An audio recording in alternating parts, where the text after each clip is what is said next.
initially I don't want to start with too strong a colour, so I'm going to go to the pale warmer grey that I've mixed, and I'm going to paint in an initial wash.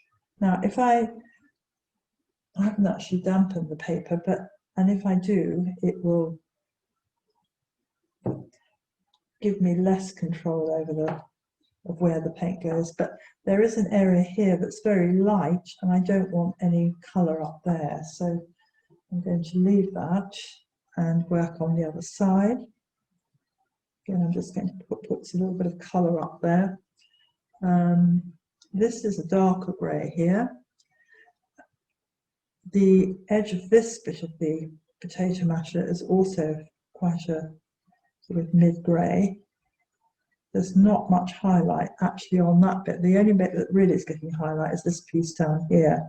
So I'm just painting this now with the initial wash. I'm going to paint those cross sections in on the masher itself, just very quickly. And now I'm going to dry my brush and go into the stronger grey, and I'm going to do a little bit of fusing, so I'm going to actually drop it in here where I want it a bit darker, so it just fuses along that piece, and here. I'm also going to use my other brush to soften the end of it. There's nothing on the other brush is clean. And then I'm going to bring this dark colour down here at the top where it's darker.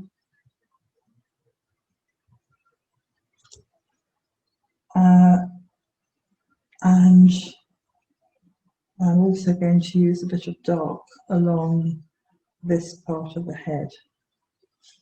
So a little bit on the wet side at the moment.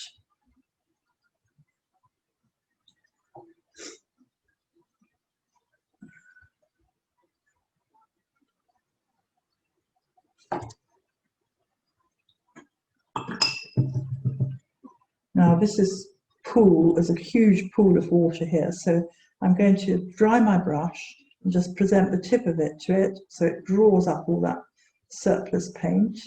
I'm not actually doing anything, just using it like a straw. And if you see, it's sort of picking up the texture of the paper, which is also another interesting thing that watercolour paper does, or watercolour paint does. You know, when there's a lot on the surface of the paper and you don't, you just let it sit there, it will create this marvellous sort of texture, as well as actually where the colours are fused together. So that's rather lovely. And here too, there was a lot of paint on the paper and it's got this lovely wet look. You can also see evidence of the burnt sienna and the ultramarine in both those squares. Now I'm going to just add a bit of this darker colour in down here. I'm just going to drop it in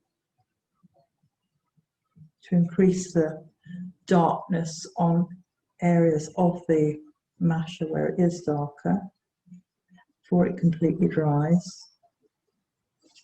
Again, I'm going to use my other brush to soften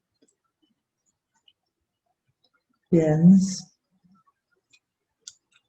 And a little bit of that bluey grey down the bottom here. And along the edge.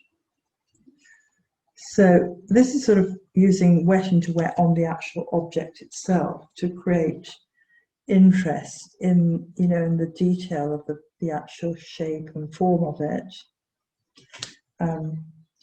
As we go on, and in the main exercise, you'll probably see me using other techniques as well, which I'll go into as I'm working.